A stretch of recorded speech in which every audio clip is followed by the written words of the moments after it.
بسم اللہ الرحمن الرحیم۔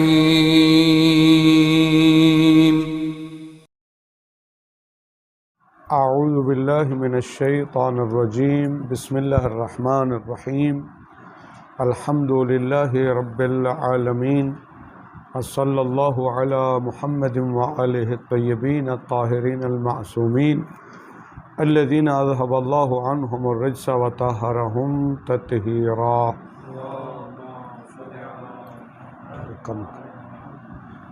الاستدلال علی جواز الترخیص، جواز ترخیص پر استدلال۔ توجہ فرمائیں، بات ہماری ہے شبہ محصورہ، ٹھیک ہے جی۔ حکم شبہ محصورہ ہم نے بیان کیا ہے کہ اس کے تمام اطراف سے اجتناب واجب ہے، کیونکہ علم اجمالی منجز ہے، ٹھیک ہے جی۔ اور قاعدہ اولیہ کا تقاضا بھی یہی ہے اور روایات کا تقاضا بھی یہی ہے۔ شبہ محصورہ یعنی علم اجمالی کے تمام اطراف سے اجتناب ضروری ہے، ٹھیک ہے جی۔ البتہ بعض اصولیوں نے استدلال کیا ہے کہ ترخیص کی اجازت ہے۔ آپ شبہ علم اجمالی کے جو اطراف ہیں یا شبہ محصورہ ہے، اس کے بعض اطراف کا ارتکاب کر سکتے ہیں، سب کا تو نہیں کر سکتے، چونکہ اس سے آپ کو مخالفت قطعیہ اس سے لازم آتی جو کہ حرام ہے، لیکن بعض اطراف کا استدلال، وہ بعض اطراف کا جو ارتکاب ہے وہ جائز ہے، اجازت دیتے ہیں۔ یعنی وہ کہتے ہیں علم اجمالی علم تفصیلی کی طرح نہیں ہے۔ اگر علم، چونکہ ہمارے پیچھے جو حکم لگا ہے شبہ محصورہ کا، ہم نے کہا علم اجمالی علم تفصیلی کی طرح ہے، ان کے نزدیک علم اجمالی علم تفصیلی کی طرح نہیں ہے۔ اگر مجھے پتہ ہے اس برتن میں شراب ہے، علم تفصیلی ہے، اس سے اجتناب ضروری ہے۔ ہم نے کہا کہ اگر دو برتنوں میں سے کسی ایک میں ہے، یہاں پر بھی علم موجود ہے، یہاں پر بھی اجتناب، لیکن یہ کہتے ہیں علم اجمالی علم تفصیلی کی طرح نہیں ہے، ٹھیک ہے جی، بلکہ علم اجمالی کل جہل ہے، مجہول کی طرح ہے۔ جب مجہول کی طرح ہے تو وہاں عقاب بلا بیان ہوگا، ٹھیک ہے جی۔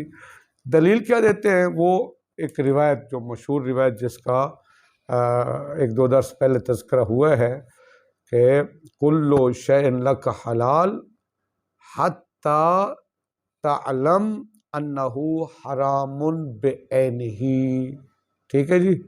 اس کا کیا مطلب ہے؟ دیکھیے، یہ قاعدہ حلیت کو بیان کری یہ روایت، توجہ کریں گے، یہ روایت قاعدہ حلیت کو بیان کری۔ یہ روایت کہہ رہی ہے آپ کے لیے ہر چیز حلال ہے جب تک اس کی حرمت کا علم نہ ہو، حتی تعلم انہ حرام بعینہ، جب تک حرمت کا علم نہ ہو اس وقت تک وہ چیز کیا شمار ہوگی؟ حلال ہوگی۔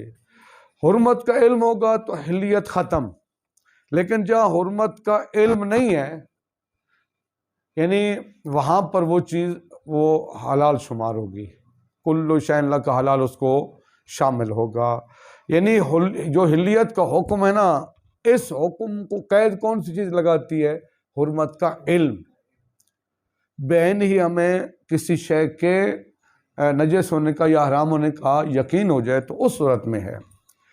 اچھا، استدلال جو کیا گیا وہ اس جملے سے کیا گیا، حتی تعلم انہ حرام بعینہ، بعینی کس چیز کی حرمت کا علم ہو تو اس صورت میں وہ اس سے اجتناب ضروری، وگرنہ اجتناب ضروری۔ کہتے ہیں یہ انہ جو ہے نا، یہ ضمیر بعینہ ہی اسی انہ کی ضمیر کا تاکید کر رہی ہے۔ ہر شے آپ کے لیے ہے، قاعدہ کلیہ کیا ہوا؟ ہر شے آپ کے لیے ہے جب تک معین اور مشخص طور پر کسی کے حرام ہونے کا علم نہ ہو، ٹھیک ہے جی۔ اب آ جائیں ہماری بات میں، شبہ محصورہ میں دو برتن پڑے ہوئے ہیں، مجھے علم اجمالی ہے، ان میں سے ایک میں کیا ہے؟ خمر ہے۔ کیا برتن نمبر 1 پر ہاتھ لگا کر قسم اٹھا سکتا ہوں اس میں شراب ہے؟ یعنی کیا مجھے برتن نمبر 1 میں شراب ہونے کا علم ہے؟ نہیں۔ برتن نمبر 2 پر ہاتھ رکھیں، کیا اس کے شراب ہونے کا علم ہے؟ علم نہیں ہے۔ اس کا مطلب ہے یہ روایت یہ بیان کاری ہے، یہ جو روایت ہے نا، شبہ بدویہ کو بھی شامل ہے اور علم اجمالی کو بھی شامل ہے۔ علم اجمالی میں بھی آپ کسی ایک برتن پر ہاتھ رکھیں 2 میں سے، نہیں آپ کو علم 100% کا یہی کیا خمر ہے، لہذا اس کا مطلب ہے آپ کو جب علم نہیں ہے تو وہ آپ کے لیے کیا شمار ہوگا؟ وہ حلال شمار ہوگی۔ ٹھیک ہے جی، تو کہتے ہیں علم اجمالی کے اطراف سے اجتناب ضروری نہیں ہے۔ یہ انہوں نے اس روایت سے استدلال کیا ہے۔ جواب فرماتے ہیں جناب، آیت ہو، روایت ہو، کوئی جملہ ہو، اس کا ایک صدر ہوتا ہے، ایک ذیل ہوتا ہے۔ شروع والے حصے کو صدر کہتے ہیں، آخر والے حصے کو ذیل۔ ہمیشہ صدر اور ذیل کو ملا کر مطلب نکالا جاتا ہے۔ میں مثال دیتا ہوں، سورہ کوثر، بسم اللہ الرحمن الرحیم، انا اعطیناک الکوثر، اے میرے حبیب ہم نے آپ کو کوثر عطا کیا۔ کوثر سے کیا مراد ہے؟ مثلا کیا اس سے مراد حوض کوثر مراد ہے؟ یہ ہے صدر آیا، صدر سورت۔ ذیل کیا ہے؟ انا شانئک ھو الابتر۔ ذیل اور صدر کو ملیں گے تو بالکل معنی واضح ہو جائے گا۔ ذیل میں کیا ہے؟ اللہ تعالیٰ کہتا ہے تیرا دشمن ابتر ہے، وہ مقطوع النسل ہے۔ اس کا مطلب ہے ذیل کو دیکھیں تو صدر کا معنی سمجھ میں آتا ہے، کوثر سے مراد حوض کوثر مراد نہیں ہے، اولاد کثیر مراد ہے۔ بھی آپ کو ہم نے اولاد کثیر عطا کی ہے، آپ کے دشمن کو وہ ابتر ہے۔ یہ کہتے ہیں ہمیشہ اسی طرح کوئی آیت ہے، کوئی روایت ہے، آپ اس کا ایک صدر ہے، ایک ذیل ہے، آپ روایت کے ایک جملے کو اٹھا کے آپ استدلال کر دیں، یہ درست نہیں ہوتا۔ اس کے سیاق و سباق کو دیکھا جاتا ہے۔ ٹھیک ہے، کہتے ہیں یہاں بھی آپ نے روایت کے ایک جملے سے استدلال کیا، آپ مہربانی فرمائیں ذرا پوری روایت تو پڑھیں۔ آپ نے صدر پڑھا ہے، اس کا ذیل ہی نہیں پڑھا ہے۔ آپ ذرا پوری روایت پڑھیں، جب آپ پوری روایت کو پڑھیں گے تو آپ کو پھر خود بخود پتہ چل جائے گا آپ کی بات درست نہیں ہے۔ آپ نے بے عین ہی تک روایت پڑھ دی اور اپنا مدعا ثابت کر دیا۔ ہم بھی تسلیم کرتے ہیں اگر روایت صرف اسی حد تک ہوتی جو آپ نے بیان کی ہے، کل شیء لک حلال حتی تعلم انہ حرام بعینہ، اگر صرف یہی ہوتی روایت تو پھر بات آپ کی درست تھی، لیکن اس کے بعد روایت کیا ہے؟ جاری ہے۔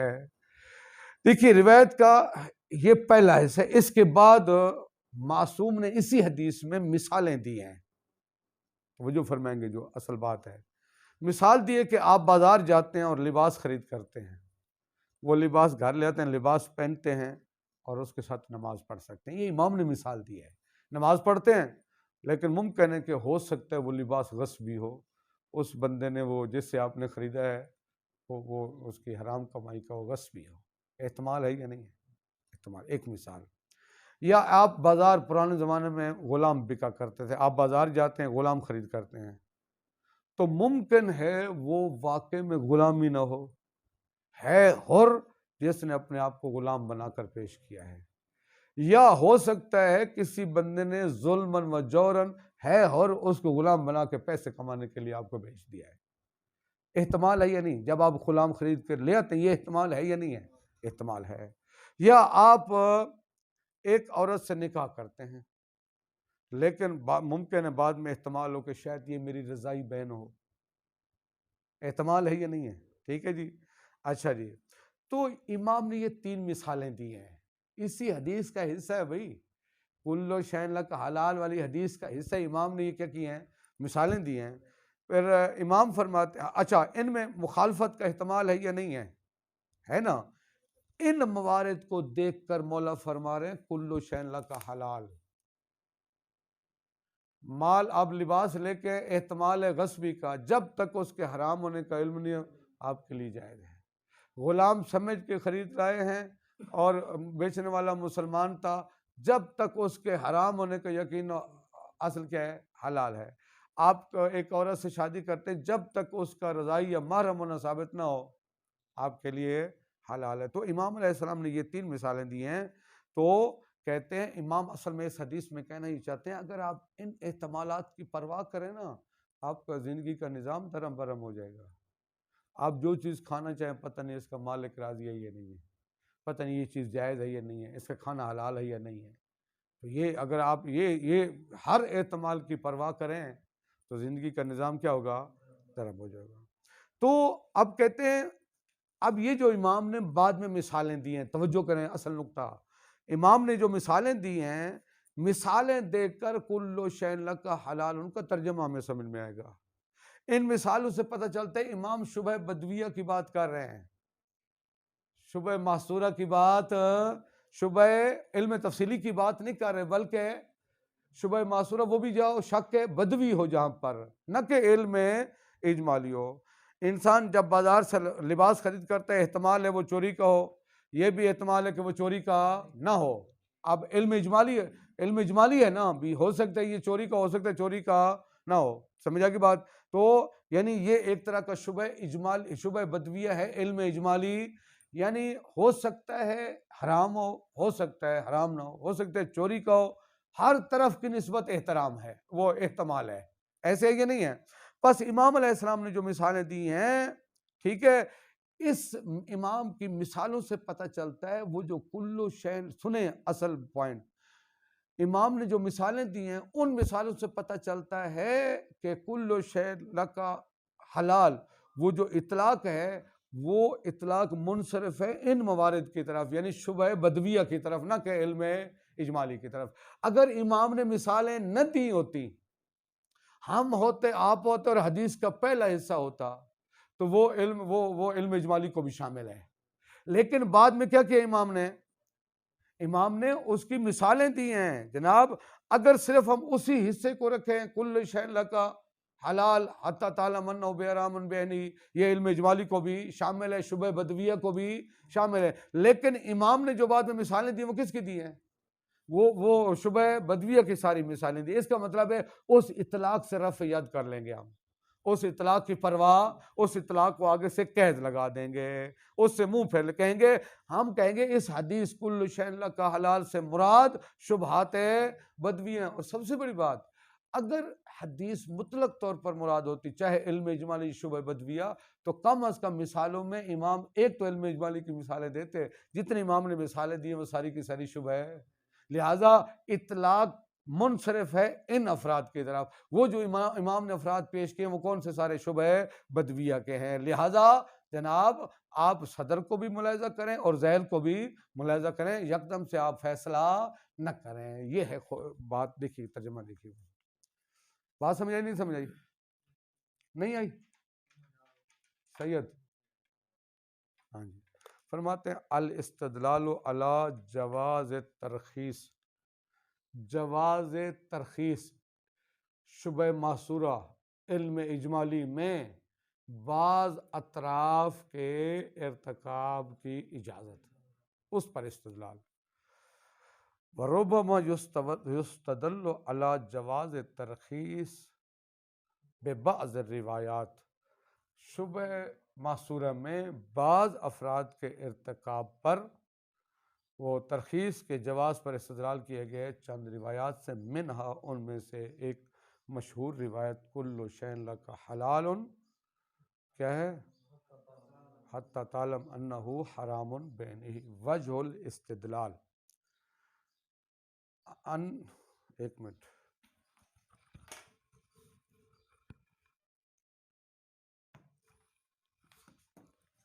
اینک میں گھر بھول کے لایا ہوں۔ وجہ الاستدلال، اس روایت سے استدلال کیسے کرتے ہیں؟ ان قولہ بعینہ، اس حدیث میں جو لفظ کون سا ہے؟ بعینہ، تأکید للضمیر فی قولی، معصوم کے اس قول میں جو ضمیر ہے یہ انہ، یہ اس کی تاکید کر رہا ہے۔ فیکون المعنی، معنی یہ ہوگا حتی تعلم انہ بعینہ حرام، انہ سے مراد وہی، یعنی آپ کو علم ہو جائے کہ یہ چیز کیا ہے، جب تک بعینہ ہی کسی کی حرمت کا علم نہ ہو وہ چیز حلال ہوگی۔ فیکون مفادہ، اس حدیث کا معنی یہ ہوگا انا محتمل الحرمت، وہ جس کی حرمت کا احتمال ہے، ما لم یتعین انہ بحرام بعینہ حرام، جب تک بعینہ اس کے حرام ہونے کا، جب تک یہ متعین نہ ہو کہ وہ بعینہ حرام ہے، فہو حلال فیعم، یہ نتیجہ اصل بات، یہ حدیث فیعم العلم الاجمالیہ والشبہۃ البدویہ، یہ حدیث علم اجمالی کو بھی شامل ہے۔ دیکھیے حدیث کہہ رہی ہے کہ جب تک آپ کو بعینی حرمت کا علم نہ ہو وہ اس وقت تک حلال شمار ہوگی۔ شبہ بدویہ میں بھی ایک طرف ہمیں احتمال شبہ بدویہ تحریمیہ ہو تو حرمت احتمال ہے، حرام ہونے کا یقین نہیں ہے۔ علم اجمالی میں بھی ایک طرف کے حرمت کا احتمال ہے، اس کا حرام ہونا متعین نہیں ہے، ہو سکتا دوسری طرف حرام ہو۔ لہذا ثابت کیا ہوا، یہ حدیث کہتی ہے آپ علم اجمالی یا شبہ معصورہ کے بعض اطراف کا ارتکاب کر سکتے ہیں، اجازت ہے آپ کو۔ جواب، ان تلک الفکرۃ لیست روایت مستقلۃ، جناب یہ جو فکر آپ نے کہی یہ پوری روایت نہیں ہے، بل ہی جزء من روایات مسعد ابن صدقہ عن ابی عبداللہ علیہ السلام قال، کہتے ہیں ہم آپ کو پہلے پوری روایت سناتے ہیں پھر آپ اپنی بات کرنا۔ وہ کہتے ہیں سمعتہ، میں نے امام سے سنا، یقول، امام فرما رہے تھے، کل شیء هو لک حلال حتی تعلم انہ حرام بعینہ، جب تک آپ کو کسی شے کے بعینہ حرام ہونے کا علم نہ ہو اس وقت تک وہ حلال ہے۔ فتدعہ من قبل نفسک، قبل نہیں ہے من، تو جس کی حرمت کا آپ کو یقین ہو گیا اس کو آپ کیا کر دیں، اس کو چھوڑ دیں، اس سے پرہیز کریں۔ وذالک، یہ ابھی حدیث جاری ہے، ایک صاحب کتاب کی عبارت نہیں ہے، یہ حدیث ہے۔ امام فرماتے وذالک مثل الثوب، یہ اس کپڑے کی طرح ہے، یکون علیک قد اشتریتہ، جو کپڑا آپ کے پاس ہے اور آپ نے اس کو خریدا ہے، وہ ہوا سرقۃ، ہو سکتا ہے وہ کیا ہو، چوری کا ہو۔ والمملوک عندک، یعنی وہ کپڑا جو آپ کے پاس ہے اور جو آپ کی ملکیت ہے، ہو سکتا ہے، اچھا نا والمملوک لے، یہ بات ہوگی، آپ نے لباس خریدا، ہو سکتا ہے یہ لباس غصبی مال ہو، چوری کا ہو، ایک۔ والمملوک عندک، وہ جو آپ کے پاس غلام ہے جو آپ نے بازار سے خریدا ہے، لعلہ حر، شاید وہ کیا ہے، آزاد ہے، قد باع نفسہ، اس نے اپنے آپ کو غلام بنا کر پیش کیا ہے، یہ بھی ہو سکتا ہے۔ او خدع فبیع قہرا، یا دھوکہ کیا گیا ہے اور اس کو جبری طور پر غلام بنا کر پیش کیا گیا ہے۔ اچھا، او امرأۃ تحتک، ایک عورت ہے جو آپ کی زوجیت میں ہے، لیکن واہیا اختک اور رضیتک کا، احتمال ہے کہ وہ آپ کی بہن ہو یا آپ کی رضائی بہن ہو، احتمال ہے، ٹھیک ہے جی۔ والاشیاء کلھا علی ھذا، جب اس طرح کی صورتحال ہو، حتی یستبین لک غیر ذالک، والاشیاء کلھا علی ھذا، تو ساری اشیاء اسی قاعدے پر ہیں، جب تک آپ کو حرمت کا علم نہیں ہے آپ کے لیے وہ جائز ہے، حتی یہاں تک کہ یستبین لک غیر ذالک، آپ کے لیے اس کا غیر واضح ہو جائے، یعنی آپ کو علم ہو جائے کہ یہ چیز حرام ہے، او تقوم بہ البینہ، یا اس کے حرام ہونے پر دلیل معتبر قائم ہو جائے، ٹھیک ہے جی۔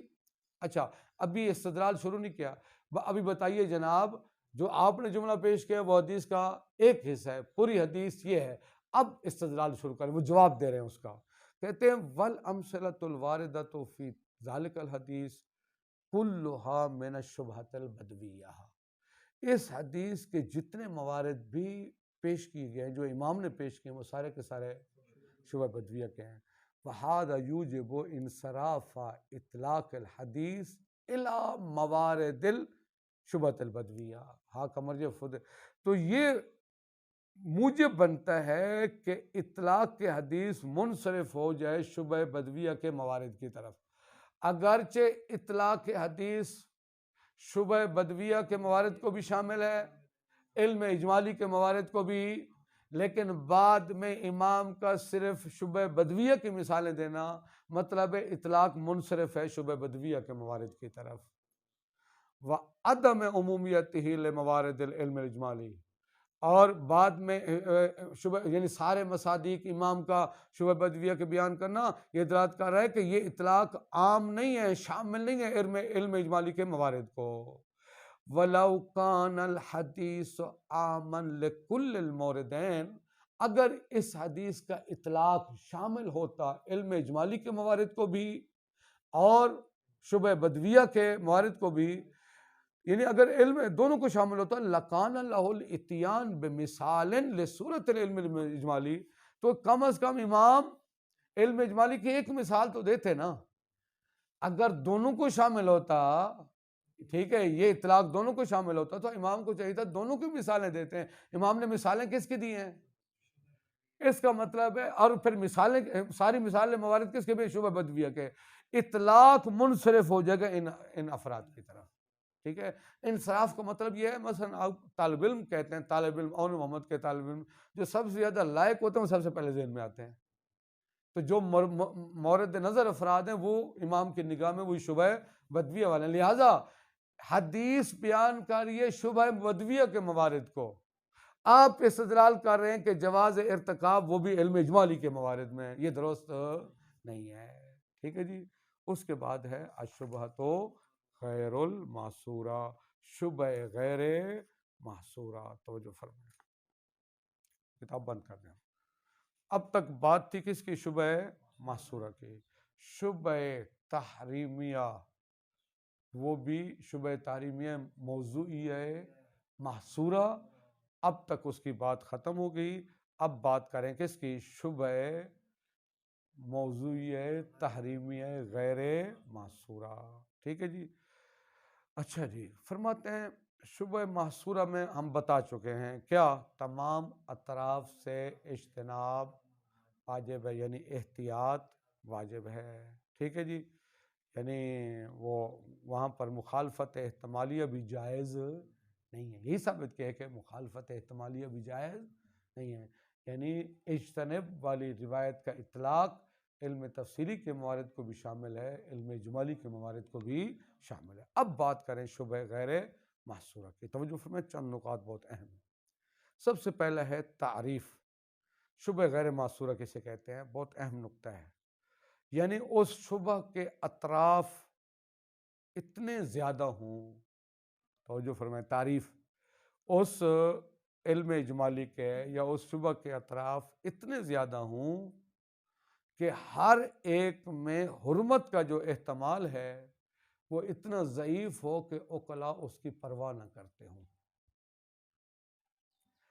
میں مثال دیتا ہوں، ایک دفعہ شبہ وہ جو ہے نا محصورہ ہے، اس کی دو طرفیں ہیں، مثلا دو برتن پڑے ہوئے ہیں، ٹھیک ہے جی، اور ان میں سے ایک میں خمر کا یقین ہے، تو ایک برتن نمبر ایک میں کتنے فیصد چانس ہے خمریت کا؟ 50%، ایسے ہے یہ نہیں ہے؟ لیکن اگر برتن پڑے ہوں 500 اور برتن نمبر ایک پر ہاتھ لگائیں تو جتنا اس کے دو اطراف تھے، جتنا حرمت کا وہاں احتمال تھا یہاں پر بھی اتنا احتمال ہے؟ قطعاً احتمال اتنا نہیں ہے، یعنی اس شبہ کے اطراف اتنے زیادہ ہیں کہ ہر ایک میں جو حرمت کا احتمال ہے وہ اتنا ضعیف ہے کہ عقلاء اس کو اہمیت، اس کی پرواہ نہیں کرتے۔ مثال میں نے وہی دی ہے کہ آپ کا برتن آپ کے پاس ہیں کتنے؟ 500، ٹھیک ہے جی، 500 ہیں برتن، اور ان میں سے آپ کو ایک یا دو برتنوں کے اس میں نجس ہونے کا یقین ہے یا اس میں خمر ہونے کا یقین ہے، یا برتن 1000 ہیں، تو جتنا عدد بڑھتا جائے گا اتنا احتمال حرمت ضعیف ہوتا جائے گا۔ میں آپ شروع سے مثال کرتا ہوں۔ ایک دفعہ دیکھیے، اس مثال کو سمجھنا ہے، چونکہ آگے جواب دیں گے کہ وہ کتنے اطراف ہونے چاہیے کہ اس کو معصورہ کہیں اور کتنے اطراف ہونے چاہیے غیر معصورہ کہیں۔ کیا کوئی معین عدد ہے؟ ہم نے معصورہ کی کیا کیا؟ جس کے اطراف معین اور مشخص ہوں۔ غیر معصورہ اس کا مطلب یہ نہیں کروڑوں اربوں، کیا کوئی خاص عدد ہے کہ ہم کہیں اتنے اطراف ہیں تو وہ معصورہ ہے، اتنے اطراف ہیں تو غیر معصورہ؟ فرمایا تو خاص عدد نہیں ہے۔ ہم آپ کو مثال دیتے ہیں، ایک برتن ہے سامنے، اس میں کسی نے شراب ڈالی، ہمارے اپنی آنکھوں سے دے رہے ہیں، ہمیں اس کی خمریت کا علم تفصیلی ہے، ٹھیک ہے جی، کسی نے شراب ڈالی، بعد میں کسی نے آ کے اس کے ساتھ پیپسی بھی رکھ دیے، ہمیں پتہ نہیں ہے جتنا. اب وہ پہلے علم تفصیلی تھا، وہ کس میں بدل گیا ہے؟ علم اجمالی. اب اگر 3 برتن ہو جائیں، کچھ وہ احتمال حرمت ضعیف ہوگا. 4 برتن ہو جائیں تھوڑا سا، اور کیونکہ 4 برتن میں ہر برتن میں 25% احتمال ہے، لیکن اب بھی عقلاء اس کو اہمیت دیتے ہیں. جب وہ تعداد معین نہیں ہے 10 20 30 40، جب وہ تعداد اس حد تک پہنچے عقلاء اور عرف کے نزدیک اس کی اہمیت نہ ہو، وہاں سے غیر وہ معصورہ شمار ہوگا. میں ایک مثال دیتے ہیں. بعض کا عدد 1 ہوتا ہے لیکن شبہ غیر معصورہ ہے، آپ حیران ہو گئے. مثلا آپ کا یہ جو بچہ ہوا ہے یہ کارپیٹ کمرے میں، اس 2 کمروں کے برابر ہے یہ کمرہ دفتر نا. اب یہاں کسی ایک جگہ پر خون کا قطرہ گر جائے، ٹھیک ہے نا، تو یہ شبہ معصورہ ہوگا یا غیر معصورہ ہوگا؟ عدد 1 ہے، شبہ غیر معصورہ ہے. لہذا تعداد معیار دیکھا جائے گا عقلاء اور عرف کس احتمال کو ضعیف سمجھتے ہیں، اہمیت نہیں دیتے، اور کس احتمال کو اہمیت دیتے ہیں. لہذا کوئی خاص تعداد آپ معصورہ غیر معصورہ کے بیان نہیں کر سکتے. ٹھیک ہے جی. دیکھا جائے گا عرف اگر اس احتمال کو اہمیت دیتا ہے تو شبہ معصورہ شمار ہوگا. عموماً 5 7 8 10 تک جو ہوتا ہے وہ اہمیت دی جاتی ہے. 100 200 400 ہو جائیں 1000 ہو جائے تو پھر اور بالکل وہ اس کا احتمال بہت ضعیف ہو جائے گا. ایک بات سمجھ آگے بات. اب کہتے ہیں کہ شبہ غیر معصورہ میں کیا سوال یہ ہے، اب اس شبہ غیر معصورہ کا حکم کیا ہے؟ کیا شبہ غیر معصورہ میں ہم شک بدوی والا معاملہ کریں گے؟ شک بدوی والا معاملہ کیا ہوتا ہے؟ صالۃ البرات، وہاں احتیاط واجب نہیں ہوتی ہے. مثلا اگر خبر دیکھیے، مثال دیتا ہوں اس کی، یعنی ایک اور واضح مثال شبہ غیر معصورہ کی جو غیر معصورہ ہے عقلاء عالم کی نگاہ میں. کوئی کہتا ہے جناب لاہور میں ایک گھر کو آگ لگ گئی ہے، یا لاہور میں خبر سنی ایک نوجوان اغوا ہو گیا ہے. شہر میں لاہور میں آپ کا ایک گھر ہے یا آپ کا ایک بیٹا ہے یا بھائی رہتے ہیں، پورا شہر ہے، لاکھوں کی وہاں تعداد ہے، 20 لاکھ ہے، تو آپ سنی انسنی کر دیں گے نا؟ ایسے ہے یا نہیں ہے؟ عموماً یہ ہوتا ہے نا کہ جب وہ آپ کو کہا جب خبر سنے بھی اس پورے شہر میں ایک بندہ مارا گیا ہے، اغوا ہو گیا، یا ایک گھر کو آگ لگ گیا ہے، اور آپ کا وہاں گھر ہے، وہاں آپ کا بھائی ہے، بیٹا ہے، تو آپ اس کی پرواہ نہیں کرتے. اس کا مطلب ہے اگر اطراف اتنے زیادہ ہوں تو وہ شک بدوی والا معاملہ کرتے ہیں. ٹھیک ہے جی. بہرحال مسئلہ یہ ہے کہ کیا اب یعنی فقہی طور پر شرعی طور پر یہ جو شبہ غیر معصور ہے اس کا حکم کیا ہے؟ پہلے مورد بحث توجہ فرمائیں، کہتے ہیں 2 صورتوں کو خارج کر رہے ہیں. اگر شبہ غیر معصورہ میں تمام اطراف کا ارتکاب کیا جائے یا اتنے اطراف کا ارتکاب کیا جائے جیسے یقین ہو جائے کہ میں نے حرام کا بھی ارتکاب کر لیا ہے، مسلماً یہ درست. مثلا 500 برتن پڑے ہوئے ہیں، اس میں ایک برتن میں یقین ہے کہ شراب ہے، وہ سارے 500 برتن ایک بڑے برتن میں ڈال کے وہ دفی ہو جائے گا نا. یہ بھی کیا ہوگا؟ آپ کو مخالفت قطعیہ کا یقین ہے حرام ہوگا، یہ موضوع سے بات سے خارج ہے. یا آپ علیحدہ علیحدہ کر کے سارے 500 کا ارتکاب کریں، پوری جتنے ہیں سب کا ارتکاب کریں. اچھا، یا مثلا ایک اور مثال دیتا ہوں، انہوں نے کہا یا اتنے افراد کا ارتکاب کریں آپ کو یقین ہو جائے کہ میں نے حرمت کا ارتکاب کر دیا. مثلا 500 برتن پڑے ہوئے ہیں، 2 برتنوں میں یقین ہے آپ کو کہ اس میں شراب ہے، اور آپ 499 برتن استعمال کریں، پھر بھی آپ کو یقین ہو جائے گا کس بات کا؟ میں نے حرام کا ارتکاب کر دیا ہے. یقیناً یہ محل بحث سے خارج ہے، یقیناً یہ کیا ہوگا؟ حرام ہوگا.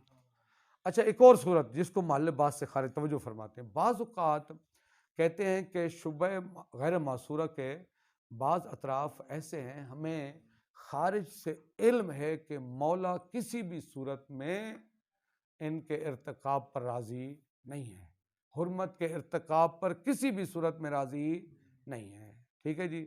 مثال کے طور پر خارج کریں. 500 افراد ہیں ایک حال میں، مسجد میں، منبرگاہ میں، کسی بھی، اور ان میں سے ایک معصوم ہے، ٹھیک ہے، اور ان میں سے ایک کی اگر آپ توہین کریں گے تو ہو سکتا ہے وہ امام معصوم کی توہین ہو، اور امام معصوم کی توہین اتنی عظیم بات ہے، مولا کسی بھی صورت میں اس پر راضی نہیں ہے. یہ بھی محل باس سے کیا ہوگا؟ خارج ہوگا. اب محل باس میں داخل کیا ہوگا؟ 500 برتن پڑے ہوئے ہیں، ان میں ایک یا دو برتن وہ ہے، اس میں خمر ہے، ٹھیک ہے، مذکورہ کوئی صورتحال یہاں پر نہیں ہے. تو اب آیا اس میں شبہ بدویہ والا وہ کام کریں گے، یعنی احتیاط واجب ہے یا احتیاط واجب نہیں ہے؟ فرماتے ہیں وہی ہم نے کہا کہ بعض حضرات کیا کہتے ہیں یہاں پر کیا ہے؟ احتیاط واجب ہے. بعض کہتے ہیں احتیاط واجب نہیں ہے. 3 حصے کرتے ہیں. یعنی بات یہ ہے کہ کیا یہ جو اطراف ہیں شبہ غیر موصولہ کے، یہ بھی علم اجمالی اور علم تفصیلی کی طرح ہیں یا اس کی طرح نہیں ہے؟ ٹھیک ہے جی. فرماتے ہیں کہ عقلا اس کو اہمیت نہیں دیتے ہیں، وہ کہتے ہیں احتیاط ضروری. کیوں کا جواب ایک لائن: اگر شبہ بدویہ کے تمام اطراف سے اجتناب اور احتیاط ضروری ہو، زندگی کا نظام درم برم ہو جائے گا. ہر چیز میں کوئی نہ کوئی تو شبہات موجود ہوتے ہیں، نہیں ہوتے ہیں. لہذا یہاں پر عسر، مشکلات پیش آتی ہیں، حرج لازم آتی ہے، زندگی کا نظام درم برم ہو جاتا ہے. اس وجہ سے فعل تکلیف ہی نہیں رہتی ہے. آپ کو اجازت ہے چاہے سب کا ارتکاب کریں یا سب کا ارتکاب نہ کریں. یہ بھی اور کچھ روایات بھی اس پر رات کرتے. ترجمہ دیکھیے: الشبہۃ غیر المحصورہ اتفق الاصولیون علی عدم تنجیز العلم الاجمالی فی اطراف الشبہۃ التحریمیۃ الموضوعیۃ غیر المحصورہ. اتفاق ہے اصولیوں کا کہ علم اجمالی منجز نہیں ہے شبہ تحریمیہ موضوعیہ غیر محصورہ کے اطراف میں. چونکہ ہماری بات کس کی ہے؟ شبہ تحریمیہ کی ہے. وہ بھی شبہ تحریمیہ حکمیہ نہیں، چونکہ حکمیہ کے بارے میں ہم نے کہا تھا اس کے عملی فائدے نہیں ہیں. لہذا شبہ تحریمیہ وہ بھی موضوعیہ، وہ بھی غیر معصورہ. چونکہ معصورہ میں علم اجمالی منجز ہے، لیکن غیر معصورہ میں اتفاق ہے کہ علم اجمالی منجز نہیں ہے. ولا بد من تحدید الموضوع غیر المحصورۃ. اولا سب سے پہلے تو ہم موضوع کی تعریف کریں نا، وہ جو غیر محصورہ ہے. ثم بیان و حکم ثانیاً، پھر دوسرے مرحلے میں اس کا حکم بیان کریں گے. عمل اول سے مراد پہلے شبہ غیر معصورہ کی تعریف. ٹھیک ہے جی.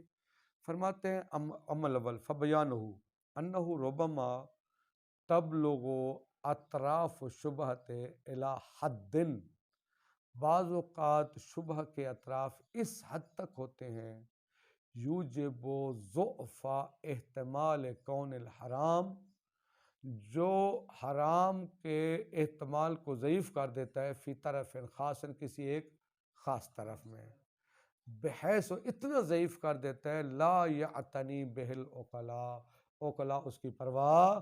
سنیں، شبہ کے اطراف اتنے زیادہ ہوں، ان میں حرمت کا احتمال اتنا ضعیف ہو جائے کہ عقلاء اس کی پرواہ نہ کرتے ہوں. وَيَتَعَامَلُونَ مَعَهُ مُعَامَلَةَ شَكِّ الْبَدْوِي، اس کے ساتھ کون سا معاملہ کہتے ہیں؟ شک بدوی والا.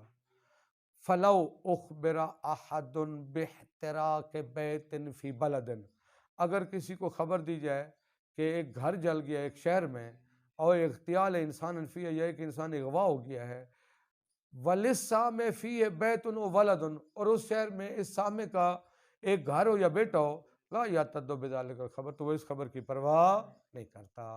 یہ ہو گیا شبہ غیر معصورہ. اما حکمہا، لیکن شبہ غیر معصورہ کا حکم، فلو علم المکلف وجدانیا بوجود تکلیف قطعی، اگر مکلف کو علم وجدانی، علم تفصیلی، یعنی اس پر کوئی ایسی دلیل، جس پر دلیل ایسی دلیل قائم ہوئی ہے جو جس سے یقین ہو جاتا ہے کسی مکلف کو علم وجدانی ہے کسی تکلیف قطعی کی موجودگی کا، یا احتمالی ہے لیکن بین الاطراف، توجہ فرمائیں، وہ جو میں نے امام معصوم والی مثال دی وہ کہہ رہے ہیں، یا ہے احتمالی ہے قطعی نہیں ہے لیکن بین الاطراف، علاوہ اطراف ایسے ہیں لا یرضی المولا بمخالفت ہی، مولا کبھی بھی اس کی مخالفت پر اللہ فرض وجودی، چونکہ ممکن ہے کہ وہ فرد اسی میں موجود ہو، فلا یجوز ترخیص لا فی کلھا ولا فی بعضھا، یہاں نہ دیکھیے میں نے مثال دی ہے، ایک دفعہ آپ کو پتہ ہے اس برتن میں کیا پڑا ہوا ہے، وہ شراب ہے، احتیاط واجب ہے، ایک دفعہ اطراف بہت زیادہ ہیں لیکن اطراف بے شک زیادہ ہیں، حرمت کا احتمال بھی ضعیف ہے، لیکن تکلیف ایسی ہے مولا کسی بھی صورت میں اس کے ارتکاب پر راضی نہیں ہے۔ مثلا میں نے مثال دی 500 افراد ہیں، ان میں سے ایک معصوم ہے، ادھر سے توہین کرنا حرام ہے، ٹھیک ہے جی، اب ممکن ہے وہ اگر وہ باقی کی توہین حرام نہ ہو لیکن اس میں ایک امام بھی ہے، اگر ایک کی توہین کرے گا تو ہو سکتے وہ، اور امام کے اتنا عظیم مقام ہے مولا کسی بھی صورت میں اس کی توہین پر راضی، لہذا یہ بھی کیا ہوگا علم اجمالی کی طرح ہوگا، یہاں پر بھی تمام اطراف سے اجتناب کیا ہوگا ضروری ہوگا، یہاں نہ تمام اطراف میں ترخیص ہے نہ بعض میں، وَلَكِنَّ الْكَلَامَ فِي مَقَامٍ آخر، لیکن بات اور ہے اور جگہ پر ہے، وَهُوَ أَنَّهُ إِذَا دَلَّ الدَّلِيلُ الشَّرْعِيُّ عَلَى حُرْمَةِ الشَّيْءِ، ایک دلیل شرعی کسی شے کی حرمت پر دلالت کر رہی ہے، وَكَانَ مُقْتَضَى اطلاق الدلیل حرمتہ مطلقہ، مثلا اجتنب عن الخمر، توجہ فرمائیں ان کی دلیل سمجھیں، اجتنب عن الخمر، خمر سے اجتناب کرو، یہ دلیل ہے، اس کا اطلاق دلالت کرتے حرمت کا مطلقہ، چاہے شبہ معصورہ ہو یا اطلاق سب کو شامل ہے، علم تفصیلی ہو یا علم اجمالی ہو یا شبہ بدویہ ہو، اس حدیث کا اطلاق اجتنب عن الخمر کا اطلاق تمام موارد کو شامل ہے۔ دیکھیے اصل میں شاید میں نے یہ اس انداز میں بیان نہیں کیا، اطلاق تمام موارد کو شامل ہے، آیا کوئی ایسی چیز ہے جو اس اطلاق پر مقدم ہو، یا کوئی ایسی چیز موجود؟ وہ کہتے ہیں ہاں ایک ایسی چیز موجود ہے، وہ ہے حرج مرج کا لازمانہ، بات یہ اطلاق تو ہے، اجتنب عن الخمر کا مطلب ہے خمر سے اجتناب کرو، چاہے علم تفصیلی ہو، علم اجمالی ہو، شبہ بدویہ ہو، ٹھیک ہے، یعنی کسی شے کی حرمت، مثلا خمر کی حرمت پر دلیل آ گئی ہے، وَقَانَ مُقْتَضَى اطلاق دلیل حرمتہ مطلقاً، اور اطلاق دلیل کا تقاضا کیا ہے کہ وہ شے مطلقاً حرام ہے، وَإِنْ كَانَتْ غَيْرَ مَعْصُورَةٍ، چاہے وہ شبہ معصورہ ہو یا غیر معصورہ ہو۔ اب سوال یہ فَهَلْ هُنَاكَ دَلِيلٌ أَقْوَى، کیا اس اطلاق کے مقابلے میں کوئی اقوی دلیل ہے یقدم علی ذالک الاطلاق، جو اس اطلاق کا راستہ روک سکے، جو اس اطلاق پر کیا ہو مقدم ہو؟ وہ کہتے ہیں ہاں اس طرح کی دلیل موجود ہے۔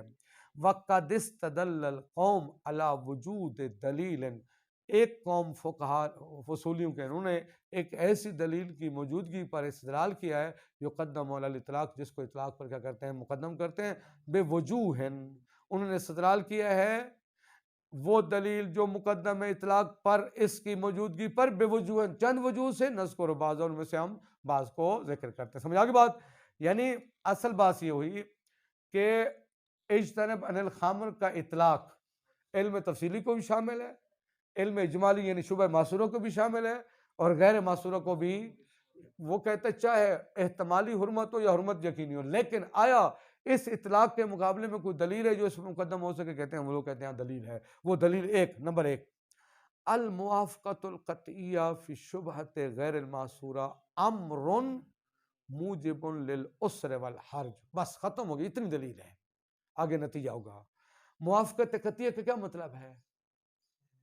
تمام اطراف سے اجتناب، موافقت قطعیہ، مخالفت قطعیہ، مخالفت قطعیہ کیا ہوگی؟ تمام اطراف کا ارتکاب کریں، موافقت قطعیہ کب ہوگی؟ یہ آپ کو یقین ہو جائے میں نے موافقت، تمام اطراف سے اجتناب کریں، ایک ہے موافقت احتمالیہ، ایک ہے مخالفت احتمالیہ، ٹھیک ہے جی، مثلا نماز جمعہ واجب ہے یا ظہر، ایک پڑھ لیتے ہیں تو موافقت احتمالیہ ہے، احتمال ہے کہ آپ نے موافقت کی ہو، اور اگر یہاں پر علم اجمالی ہے، ان میں سے ایک کیا ہے وہ شراب ہے، ایک میہ آپ نے پی لیا تو حرمت قطعیہ نہیں ہے، حرمت احتمالی ہے، تو کہتے ہیں حرمت موافقت قطعیہ، موافقت قطعیہ سے مراد تمام اطراف سے شبہ بدویہ کے تمام اطراف سے اجتناب کرنا، یہ موجب عسر یا عصر ہے اور موجب حرج ہے، اس سے زندگی کا نظام درہم برہم ہو جاتا ہے۔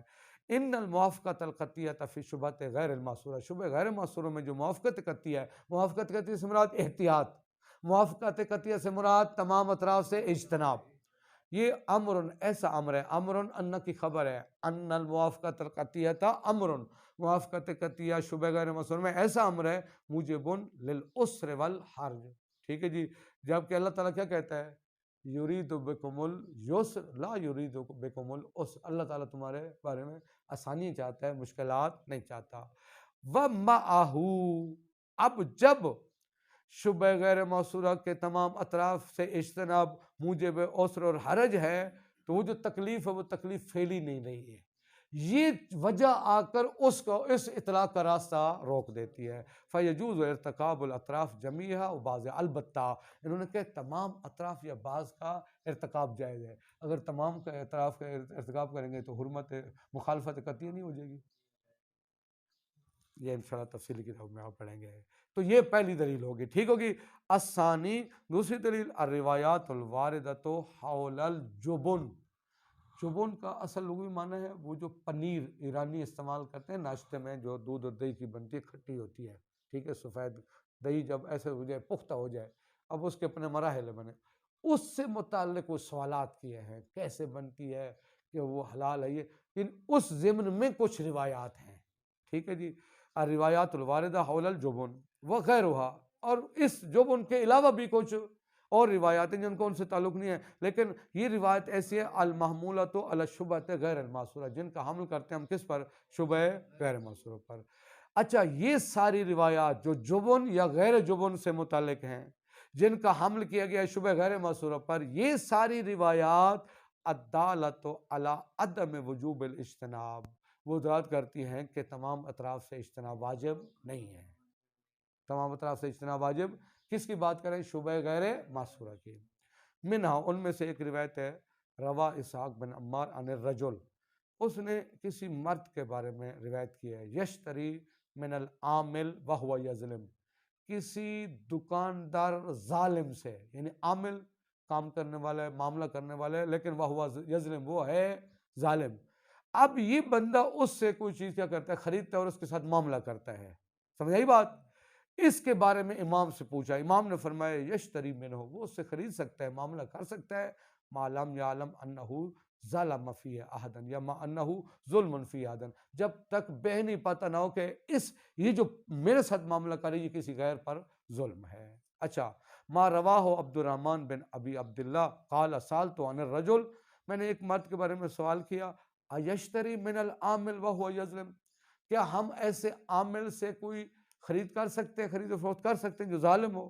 فقال یشتری منہ، اس سے خرید کر سکتا ہے۔ وقد وردت روایات فی اخذ جوائز ظالم، یا اور روایات جو کہتی ہیں ظالم سے اگر کوئی ظالم انعام دیتا ہے، ٹھیک ہے جی، مثلا آپ کے اسکول میں آپ کا بیٹا ٹاپر ہے، کہتے ہیں جی سرمنی ہوگی، انعام دیں، انعام دینے والا ظالم ہے تو لے سکتے ہیں، اس سے کوئی مسئلہ نہیں ہے۔ الی غیر ذالک من الروایات، اس کے علاوہ اور بھی روایات ہیں، المورثۃ، جو موجب بنتی ہیں، للیقین، کہ ہمیں یقین ہو جاتا ہے، بے عدم وجوب الموافقۃ القطعیہ، کہ موافقت قطعیہ واجب نہیں ہے۔ سمجھ آگے بات یہ ہے؟